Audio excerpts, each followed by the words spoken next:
Dear brothers and sisters in the Lord, ప్రభునందు ప్రియమైన సహోదర సహోదరులారా, today's verse for our meditation is taken from the book of Psalms 20 verse 1. నేటి దినం ధ్యానం కొరకై కీర్తనలు 20 మొదటి వచనం నుంచి తీసుకొనబడింది. The Lord hear thee. యెహోవా నీకు ఉత్తరం ఇచ్చును గాక. Prince of preachers, Mr. Charles Haddon Spurgeon said, బోధకుల్లో రారాజుగా ఉండేటటువంటి వ్యక్తి చార్లెస్ స్పర్జన్ గారు చెప్తూ వచ్చారు, what a mercy that we may pray in the day of trouble. ఆ యొక్క కష్టకాలంలో మనం ఉండి ప్రార్థన చేసినటువంటి సమయంలో ఎటువంటి కనికరాన్ని మనం పొందుతాం. And what a still more blessed privilege that no trouble can prevent the Lord from hearing us. దేవుడు మన ప్రార్థన వినకుండా ఎటువంటి కష్టం ఏది కూడా ఆపలేంది అంటాడు. Our troubles roar like thunder. ఈ యొక్క కష్టాలు శ్రమలు ఇవన్నీ కూడా గర్జించే సింహం వలె ఉండొచ్చు. But the believer's voice will be heard above the storm. అయితే ఈ యొక్క తుఫాన్ల కంటే అతీతంగా విశ్వాస యొక్క స్వరం అనేది వినబడతాది. How true it is. ఎంత గొప్ప సత్యం కదా ఇది. You are going through a storm. నువ్వు కష్టం గుండా వెళ్తూ ఉన్నావు. Heavy sound will be there, the storm's sound. ఆ యొక్క తుఫాన్లో చాలా గొప్ప శబ్దం వినపడుతూ ఉంటది. Your voice. నీ స్వరం. Already you are distressed. ఇదివరకే నువ్వు నిరాశ నిస్పృహలోనే I am going to die. నేను చనిపోబోతున్నా. Now let me pray. ఏదేమన్నా ప్రార్థన So చేయని. with a low voice you may say, Lord, please help me. నువ్వు చాలా తక్కువ మెలనైనటువంటి స్వరంతో ప్రభువా నీవు నాకు సహాయం చేయ అంటావు. Sometimes even it is a groaning, not even voice. కొన్ని సందర్భాల్లో అది నోటి మాట కాదు, కేవలం లోపలే మూలుగది. But అయితే what will happen? ఏం జరుగుతుందో తెలుసా? That groaning will be heard with higher voice than the storm's noise in heaven. అయితే ఆ మూలిగే ఈ యొక్క తుఫాను యొక్క శబ్దం కంటే ఎక్కువ శబ్దంతో పరలోకంలో వినబడతాది. Oh, many times in our Christian life. చాలా సార్లు మన క్రైస్తవ జీవితాల్లో Yeah, we face troubles. మన కష్టాలు ఎదుర్కొంటూ ఉంటాం. Is it not true that at all times the Lord heard us and defended us? Yes, it is true. మన జీవితంలో ఉండేటటువంటి కష్టాల సమయాలన్నింటిలో దేవుడు మన మొర వినలేదా, మనకు సహాయం చేయలేదు, ఇది సత్యమే, నిజమే. Today you are alive means ఈ దినాన్ని నువ్వు బతికున్నావు, సజీవుడు. God has not heard your prayers in your time of trouble, where you would be? ఒకవేళ దేవుడు నీ కష్టకాలంలో నీ ప్రార్థన వినకుండా ఉంటే నువ్వు ఎక్కడ ఉంటావు అసలు? So whether you say it or not, acknowledge it or not, God has heard your prayers, defended you in all your troubles till today. నువ్వు దాన్ని గుర్తించినా గుర్తించకపోయినా నీ కష్టకాలంలో ఇబ్బందుల్లో ఇరుకుల్లో దేవుడు నీ పక్షాన పోరాటం చేశాడు, నిన్ను కాపాడాడు, నిన్ను భద్రపరిచాడు. కాబట్టి ఇదే నన్ను సజీవుడుకుంటున్నావు. The proof for this is that you are alive today. దానికి నిదర్శనం రుజువు ఏంటంటే ఇది నన్ను సజీవుడుకున్నావు. అదే. If not, we would have vanished from this world long back. ఒకవేళ లేకుండా ఉంటే మనం ఈ లోకంలో ఎప్పుడో దీర్ఘకాలం క్రితటే మనం నశించిపోయింటాం. Eliphaz the Temanite told Job, తేమానీయుడైనటువంటి ఎలీఫజు యోబుతో అంటాడు in Job 5:7, యోబు గ్రంథం 5వ అధ్యాయం 7వ వచనంలో, man is born unto trouble. ఈ యొక్క మనుషుడు కష్టాల కొరకే పుడుతూ ఉన్నాడు. So one of the names given unto Jesus was man of sorrows in Isaiah 53:3. యెషయా గ్రంథం 53:3లో ఆయన వ్యసనాక్రాంతుడు అనే మాట యేసుక్రీస్తు ప్రభు గురించి రాయబడింది. But the question is, అయితే మాట ఏంటంటే, to whom are you turning for help in trouble? అయితే అటువంటి కష్టకాలంలో నువ్వు ఎవరి వైపు తిరుగుతున్నావు సహాయం కొరకు? What are you doing to solve your problems? నీ సమస్యలు పరిష్కారం చేయడం కొరకు నువ్వేం చేస్తున్నావు అసలు? That depends on whom you are trusting. దాన్ని బట్టి అర్థమవుతుంది నువ్వు ఎవరి మీద ఆధారపడుతున్నావు అనే సంగతి. In this world, ఈ లోకంలో some people will trust their bank balance. కొంతమంది ఏం చేస్తారంటే వారికి బ్యాంకులో ఉండే బ్యాలెన్స్ మీద నమ్మిక ఉంచుతారు. Yeah, okay, I am having money, I can do this. ఓ లేదు నాకు కొంత డబ్బు ఉంది కాబట్టి నేను ఇది చేయగలను. Some people trust their influential friends. కొంతమంది ఏం చేస్తారంటే పరపతి కలిగినటువంటి స్నేహితుల మీద నమ్మిక ఉంచుతారు. Some trust in their own wisdom or abilities. కొంతమంది ఏం చేస్తారంటే వారికి ఉండేటటువంటి శక్తి సామర్థ్యాలు జ్ఞానం మీద ఆధారపడతారు. Yeah, some people trust their chariots. కొంతమంది ఏం చేస్తారంటే వారి రథముల మీద వారి నమ్మిక ఉంచుతారు. But as children of God, are we fully trusting Him? మన యొక్క దేవుని పిల్లలుగా మనం పరిపూర్ణంగా దేవుడి మీదనే నమ్మిక ఉంచుతున్నామా? How can we know that you are trusting Him alone? నువ్వు ఆయన మీదనే కేవలం ఆయన మీదనే నువ్వు నమ్మిక ఉంచావనేది ఎలా తెలుస్తుంది? A Christian who trusts in the Lord, ఏ క్రైస్తవుడైతే ప్రభునందు విశ్వాసం ఉంచుతాడో he exemplifies this trust by praying. ఆయన ఏం చేస్తాడంటే ఈ యొక్క నమ్మికని ఆయన ప్రార్థనలో వ్యక్తపరుస్తాడు. All the other things like money, name, fame, popularity, friends, etc. will fall one day. అయితే స్నేహితులు, పేరు, ప్రఖ్యాతి, ధనము, పరపతి, అధికారం ఇవన్నీ ఒకానొక దినాన్ని పడిపోతాయి. But the God of the Bible is an unfailing God. అయితే బైబిల్ దేవుడు తప్పిపోయినటువంటి దేవుడు. His name is a higher tower. ఆయన పేరు ఏంటంటే ఉన్నత దుర్గము. And it is a strong defense to such a people then all the material forces can command. అయితే ఈ లోకంలో ఉండేటటువంటి వస్తు సంబంధమైనటువంటి ఆయుధాలు వీటన్నిటికంటే ఆయన ఎక్కువగా నిలబడేటటువంటి బలమైనటువంటి దుర్గం, ఆశ్రయ దుర్గమైన. And when the people trustingly lay the whole matter before God, అంటే ప్రజలు పరిపూర్ణంగా ఆయన యందు నమ్మిక ఉంచి సంగతులంతటినీ పరిపూర్ణంగా ఆయన చేతుల్లో పెట్టినప్పుడు yeah, they can peacefully leave it to him and calmly await the result. వారు ఎంతో నెమ్మదితో శాంతితో పరిస్థితిని ప్రభువుకి అప్పగించేసి ఫలితాల కోసం నిరీక్షిస్తూ ఉండొచ్చు. All of us, we will go through troubles. మనలో ప్రతి ఒక్కరము శ్రమలు కష్టాలు కూడా వెళ్తూ ఉంటాం. There is no exception. ఏ విధమైన మినహాయింపులనే లేదు. Especially when you accept Lord Jesus Christ as your personal Savior and Lord. మరీ ముఖ్యంగా నువ్వు యేసుక్రీస్తు ప్రభుని వ్యక్తిగత రక్షకుడిగా ప్రభుగా నువ్వు అంగీకరించిన తర్వాత These troubles will be multiplied. ఈ యొక్క శ్రమలు కష్టాలు అనేది ఇంకా అధికమవుతూ వస్తాయి. Later you can read 2 Timothy 3:12. దాని తర్వాత మీరు 2 తిమోతి 3:12 చదువుకోండి. We can see 7 words of prayer David utters in Psalm 20. 20వ కీర్తనలో చూస్తూ వచ్చినట్లయితే దావీదు 7 మాటలు వాడుతూ వచ్చినట్టుగా ప్రార్థనకు సంబంధించి I will just mention those words. కేవలం ఆ మాటలు నేను ప్రస్తావిస్తాను. Later you can meditate during the day. దాని తర్వాత మిగతా దినమంతట్లో మీకు సమయం ఉన్నప్పుడు మీరు ధ్యానం చేసుకోండి. First word మొట్టమొదటి మాట in verse 1 and 9. మొదటి మాట మొదటి వచనము 9వ వచనంలో Hear me. నా మొర ఆలకించుము, ఆలకించుము. He will hear and answer if you ask. నువ్వు ఆయన అడిగితే ఆయన నీకు మొరపెట్టినప్పుడు అంతా ఆయన నీకు ఉత్తరం ఇస్తాడు, వింటాడు. And hear me. నా మొర ఆలకించము. And secondly, రెండవది defend me in verse 1. మొదటి వచనంలో రాయబడింది నాకు ఉత్తరమేమో, Defend me. నన్ను ఉద్ధరించుము. Everyone has times of troubles in their lives. ప్రతి ఒక్కరు కూడా వారి జీవితంలో కష్టకాలాలు పరిస్థితులనే ఉండే ఉంటాయి. They need protection. వారికి భద్రత అవసరం. So his second word is defend me. రెండవదిగా చూస్తే నన్ను ఉద్ధరించు ప్రభు అంటాడు. And third word, మూడో మాట verse 2. రెండవ వచనంలో Help me. నాకు సహాయం చేయము. Psalm 46:1 says, 46వ కీర్తన మొదటి వచనం రాయబడింది. He is our helper. ఆయనే మనకు సహకారి, And the సహాయుడు. fourth word నాలుగో మాట in verse 2, రెండవ వచనంలో strengthen me. నన్ను బలపరచుము. He gives strength to get through the situation. ఆయన పరిస్థితుల నుంచి మనకి బలం ఇస్తాడు, ఆ విధంగా మనం పరిస్థితి నుంచి తప్పించుకోవడం. That is what Philippians 4:19 says. ఫిలిప్పీయులకు రాసిన పత్రిక 4:19 వచనం అదే మాట రాయబడింది. And fifth word, ఐదో మాట verse 3, మూడవ వచనంలో remember me. దయచేసి నన్ను జ్ఞాపకము చేసుకొనుము. What we do day by day in times of peace prepares us for times of war. ఏదైతే శాంతిగా ఉండేటటువంటి సమయంలో దినదినం మనం ఏదైతే చేస్తూ వస్తామో ఇవన్నీ మనల్ని యుద్ధ సమయం కొరకు మనల్ని సంసిద్ధులు చేస్తూ వస్తాయి. So when during the time of peace, build a strong relationship with God. అందుకే నువ్వు శాంతిగా ఉండేటటువంటి సమయంలో ఏం చేయాలంటే దేవునితో నువ్వు బలమైనటువంటి సంబంధ బాంధవ్యాన్ని ఏర్పరచుకోవాలి. Many times we will do the opposite. చాలా సందర్భాల్లో మనం ఏం చేస్తామంటే దానికి వ్యతిరేకమైన విధానంలో చేస్తాం. When we are at peace, we will not look unto God. మనకి శాంతి సమాధానం ఉండేటటువంటి సమయంలో కనీసం దేవుడి వైపు తిరగను కూడా తిరగం. When you are having peace, there is ample time.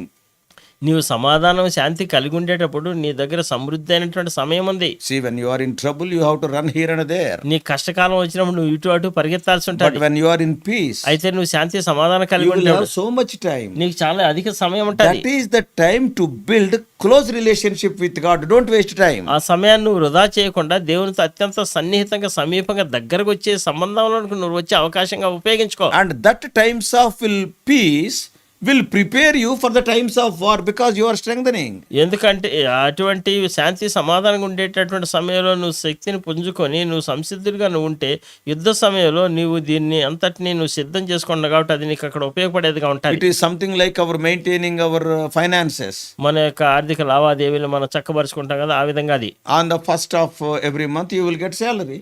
నెలలో మొదటి దినాన మనకందరికి జీతం వస్తుంది. Okay, you are getting 1 lakh rupees. బహుశా నీకు 1 లక్ష రూపాయలు జీతం అనుకుందాం. Today you got 1 lakh rupees, everything is peaceful, but you will not spend that 1 lakh completely on that day.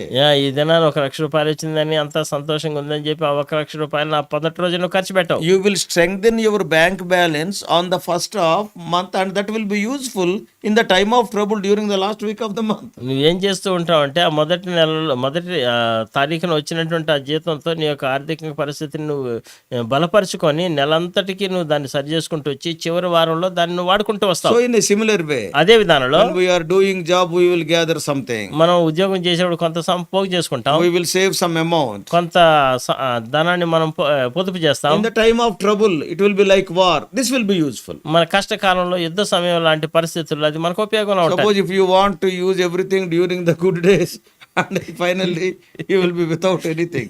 నువ్వు మంచిగా బాగుండేటటువంటి దినాల్లోనే అంతా నువ్వు ఖర్చు పెట్టేసినావు అనుకో, కష్టకాలంలో యుద్ధ సమయంలో నీకేం ఉండదు ఇంకా. So that's what we have to do. అదే మనం చేయాల్సిన పని. The times of peace must prepare you for the time of war. Wonderful sentence. ఎంతో అద్భుతమైనటువంటి మాట. శాంతి సమాధానం కలిగినటువంటి పరిస్థితుల్లో నువ్వు సిద్ధపడి నువ్వు యుద్ధకాలం కొరకు దాన్ని నువ్వు ఉపయోగించుకోవాలి. ఆ సిద్ధపరిచినటువంటి దాన్ని. During the times of peace, build up a very strong relation with God. Talk to him continually. ఈ యొక్క శాంతి సమాధానకరమైనటువంటి పరిస్థితుల్లో నువ్వు ఏం చేయాలంటే దేవునితో ఎడతగిన సంబంధ బాంధవ్యాన్ని నువ్వు ఏర్పరచుకొని క్రమం తప్పకుండా నువ్వు ఆయనతో మాట్లాడుతూ ఉండాలి. That is fifth word, remember me. ఐదో మాట ఏందంటే నన్ను జ్ఞాపకము చేసుకొనుము. And the sixth word, ఆరో మాట verse 4, 4వ వచనం రాయబడింది. grant me. దయచేసి నాకు సఫలము చేయము, Grant me. నాకు give me. అనుగ్రహించుము, నాకు ఇవ్వుము. God give things to fulfill his purposes in us. దేవుడు ఏం చేస్తా అంటే తన యొక్క ఉద్దేశాలను మన జీవితంలో నెరవేర్చడం కొరకు దేవుడు మనకు అనుగ్రహిస్తూ Yeah, ఉంటాడు. Matthew 6:33. మత్తయి సువార్త 6:33. Seek the kingdom of God and his righteousness. ఆయన రాజ్యమును నీతిని మొదట వెదుకుము, All these things will be added. అప్పుడు అవన్నీ మీకు అనుగ్రహింపబడను. And the seventh word in this psalm, ఈ కీర్తనలో 7వ మాట verse 8, 8వ వచనంలో raise me. నన్ను లేవనెత్తము. He will turn our trouble into triumph. మనం ఏం చేస్తాడంటే మనకుండే కష్టకాలాలని శ్రమల్ని ఆయన ఏంటంటే విజయంగా మారుస్తాడు ఆయన. Raise me means నువ్వు నన్ను పైకి లేవనెత్తంటే I am fallen. నేను పడిపోయానని So అర్థం. that's why raise me. అందుకే నన్ను పైకి లేవనెత్త So అంటాడు. turn my trouble into triumph. నువ్వేం చేస్తావంటే నా యొక్క సమస్యని కష్టాన్ని విజయంగా మార్చు. God wants to give us victory in our life. మన జీవితాల్లో దేవుడు విజయం ఇవ్వాలని కోరుతూ He ఉన్నాడు. will lift us. ఆయన మనల్ని పైకి లేవనెత్తాడు. Therefore, it doesn't matter what kind of difficulty or challenging situation you face. నువ్వు ఎటువంటి కష్టకాలము ఎటువంటి సవాల్తో కూడినటువంటి పరిస్థితిని ఎదుర్కొంటున్నావు అది సమస్య కానే కాదు. You just have to ask God for his help. నువ్వు కేవలం ఆయన యొక్క సహాయం కొరకు నువ్వు దేవుడిని అడగాలంతే. He wants to lift you up. ఆయన నేను పైకి లేవనెత్తడానికి సిద్ధంగా ఉన్నాడు. All of these answers are, remember, conditional. దయచేసి ఈ యొక్క జవాబులన్నీ కూడా షరతులతో కూడినటువంటి జ్ఞాపకం ఉంచుకో. What are the conditions? ఏంటి ఆ షరతులు? They can only happen if we ask God for help and trust him. మనం కేవలం దేవుడిని మన సహాయం కొరకు మనకి అడిగినప్పుడే మనకి ఆయన సహాయం చేసేవాడిగా ఉంటాడు. We can't trust in ourselves or our power or our strength. మనకుండేటటువంటి అధికారం మీద కానీ బలం మీద శక్తి మీద ఆధారపడి మనము నమ్మకూడదు వాటిని. We can trust God. మనం దేవుడినే నమ్మాలి. Not to remove all the crises and difficulties from our lives, but to bring us through them. అయితే మనకు ఉండేటటువంటి సంక్షోభాలు కష్టాల నుంచి పరిపూర్ణంగా దూరం తీసేసేయని కాదు, కానీ వాటి నుంచి మమ్మల్ని నడిపించేటప్పుడు మమ్మల్ని సురక్షితంగా బయటికి తీసుకురాని మనం అడగాలి. God may not remove the storm, దేవుడు ఆ యొక్క తుఫాను భవిష్యత్ తీసేయకపోవచ్చు, but he will see you through the storm. అయితే ఆ తుఫాను గుండా నువ్వు వెళ్ళడానికి దేవుడు నీకు సహాయం చేస్తాడు. And he will help you to reach the shore safely. ఆ యొక్క ఆవలని అద్దరిని సురక్షితంగా చేరడానికి ప్రభు నీకు సహాయం చేస్తాడు. So why the psalmist is mentioning that the God of Jacob in the verse for our meditation today? ఈ దినాన మనం చదువుకున్నటువంటి లేఖన భాగం ఈ యొక్క ధ్యానానికి సంబంధించినటువంటి వచనంలో ఎందుకు ఆ యొక్క యాకోబు దేవుని నామము నిన్ను ఉద్ధరించాడు, యాకోబు దేవుడు అంటాడు, యాకోబు దేవుడు అని ఎందుకు అంటున్నాడు ఈ మాటని? Jacob also had his day of trouble. ఎందుకంటే యాకోబు కూడా తన జీవితంలో సమస్యలు కలిగి ఉంటూ వచ్చాడు. He was having a day of trouble. ఆయన కూడా తన జీవితంలో ఒక్క దినము శ్రమ దినం కలిగి ఉంటూ He wrestled. ఆయన పోరాడుతూ వచ్చాడు. He was heard and he was defended, and in the due time he was set on high. ఆయన ఏం చేశాడంటే ఆయన ఎంతో పోరాడాడు, పెనుగులాడాడు, తర్వాత ఆయన ఎంతో ఉన్నతమైనటువంటి స్థానంలో కూర్చోబెట్టబడ్డాడు. Jacob's God is our God today. యాకోబు దేవుడు మన దేవుడు ఈ దినాన. He is the same God to all the wrestling Jacobs. ఈ విధంగా పెనుగులాడేటటువంటి యాకోబులందరికి కూడా ఆయన దేవుడై ఉంటూ We all know what happened at Peniel. ఆ పెనియల్ దగ్గర ఏం జరిగిందో మనం ఎరుగుదాం. Jacob feared Esau, who took an oath to kill him in 27:41 of Genesis. ఆదికాండం 27:41లో నేను యాకోబుని చంపుతానని శపథం చేసినటువంటి ఏశావు మాటని ప్రమాణాన్ని బట్టి భయపడిపోతూ వచ్చాడు యాకోబు. Because Jacob stole the blessings which were going to be given to the firstborn child. నిజానికి చూస్తూ వచ్చినట్లయితే మొట్టమొదటి పుట్టినటువంటి జ్యేష్ఠ కుమారుడికి రావాల్సినటువంటి ఆశీర్వాదాలను యాకోబు దొంగిలించాడు కాబట్టి. Now after nearly 20 years, దాదాపు ఇప్పుడు 20 సంవత్సరాల తర్వాత Jacob and Esau are coming face to face. ఇప్పుడు యాకోబు ఏశావులు ఇద్దరు ముఖాముఖిగా ఎదురుపడినై ఉన్నారు. Truly it was a day of major trouble in the life of Jacob. నిజానికి చూస్తూ వచ్చినట్లయితే యాకోబు యొక్క జీవితంలో ఎంతో కష్టమైనటువంటి కాలం ఆ దినం. But when he caught hold of God in Genesis 32, ఆదికాండం 32 అధ్యాయంలో దేవుడు ఆయన గట్టిగా పట్టుకోవడాన్ని బట్టి we know how God intervened and changed the heart of Esau. ఏ విధంగా దేవుడు జోక్యం చేసుకొని యాకోబు యొక్క యోషావు యొక్క హృదయాన్ని మార్చాడు మనం ఎరుగుదాం. In Genesis 33:4, ఆదికాండం 33:4లో మనం చూస్తే a killer became a kisser. ఆ యొక్క హంతకుడుగా ఉండేటటువంటి ఆ వ్యక్తి ముద్దు పెట్టుకునేవాడిగా అయినాడు. The so-called enemy became his protector. ఇప్పుడు ఆ శత్రువుగా పరిగణించబడుతూ ఉండేటటువంటి ఆ వ్యక్తి ఆయనకి భద్రత భరోసా కల్పించే వ్యక్తిగా So, అయిపోయాడు. dear brothers and sisters, ప్రియమైన సహోదరులారా సహోదరులారా, are you going through any trouble today? ఈ దినాన్ని నువ్వు ఏదైనా కష్టకాలం గుండా వెళ్తూ ఉన్నావా? Surely some troubles will be there in the life of every true child of God. నిజమైనటువంటి ప్రతి దేవుని బిడ్డ జీవితంలో ఖచ్చితంగా ఏదో ఒక సమస్య కష్టం అనేది ఉండనే ఉంటది. Call on to the God of Jacob. యాకోబు యొక్క దేవునికి నువ్వు మొరపెట్టు. He will surely defend thee. ఆయన నిశ్చయముగా ఆయన నీకు ఉత్తరం ఇస్తాడు, నేను ఉద్ధరిస్తాడు. Trust him for all your troubles and distresses. నీ యొక్క కష్టాలు శ్రమలు వాటన్నిటిలో ఆయన యందే నువ్వు నమ్మిక ఉంచు. He will surely help you. ఆయన నిస్సందేహంగా ఖచ్చితంగా నీకు సహాయం చేస్తాడు. May God bless you. దేవుడు మిమ్మల్ని ఆశీర్వదించును గాక. Shall we pray? ప్రార్థన చేసుకుందాం. Loving Heavenly Father, ప్రేమ కలిగిన మా పరలోకపు తండ్రి, experientially David is writing about Jacob in Psalm 20. 20వ కీర్తనలో ఎంతో అనుభవపూర్వకంగా దావీదు రాస్తూ వస్తున్నాడు. ప్రభువా, Oh Lord, wonderful words, 7 words we have seen. అద్భుతమైనటువంటి మాటలు 7 మాటలు మేము చూస్తూ వచ్చాం. Oh Lord, help these experiences of David as our experience. ఈ యొక్క దావీదు యొక్క అనుభవాల్ని మా అనుభవాలుగా చేయమని మేము వేడుకుంటూ ఉన్నాం తండ్రి. Oh Lord, what he has done in the day of trouble, oh Lord, we also may follow the same. ఏదైతే కష్టకాలంలో శ్రమకాలంలో ఆయన చేస్తూ వచ్చాడో మేము కూడా దాన్ని ఆచరణలో పెట్టడానికి మీరే మాకు సహాయం చేయండి ప్రభువా. Being the God of Jacob, thou hast saved the life of Jacob from the hands of Esau. ఈ యొక్క యాకోబు దేవుడుగా మీరుంటూ వచ్చి ఏశావు యొక్క హస్తాల్లో నుంచి యాకోబుని మీరు కాపాడి భద్రపరిచారని నీకు వందనాలు The చెల్లిస్తున్నాం. same God, thou hast protected David from the hands of his enemies and even from the hands of Saul. ఈ యొక్క దావీదు యొక్క శత్రువుల చేతుల్లో నుంచి సౌలు చేతుల్లో నుంచి దావీదును కూడా మీరు కాపాడి భద్రపరుస్తూ వచ్చారు నాయన, నీకు కృతజ్ఞతలు చెల్లిస్తున్నాం. As we are leading our Christian lives, oh Lord, surely some of our hearers, even every one of us, oh Lord, we may have our own troubles. నిస్సందేహంగా నాయన తండ్రి వినుతూ ఉండేటటువంటి వారు తర్వాత మేము కూడా ఖచ్చితంగా సమస్యలు గుండా మేము వెళ్తూ ఉంటాం. Be thou our defense. దయచేసి మీరే మమ్మల్ని ఉద్ధరించండి, మాకు సహాయం చేయండి. Save us, O Lord. దయచేసి మీరే మమ్మల్ని రక్షించి Thy name కాపాడండి is a ప్రభా. high tower. ప్రభా నీ యొక్క నామం ఉన్నతమైనటువంటి దుర్గము. O Lord, speak to us more and more. దయచేసి ప్రభా మీరే మాతో ఇంకా అధికంగా మాట్లాడుతూ రండి. We do pray in the all protecting name of our Lord and Savior Jesus Christ. మమ్మల్ని అందరినీ సంరక్షించి భద్రపరిచేటటువంటి ఉన్నతమైనటువంటి యేసుక్రీస్తు ప్రభు నామములోనే ప్రార్థించి వేడుకుంటున్నాము తండ్రి. Amen. ఆమేన్.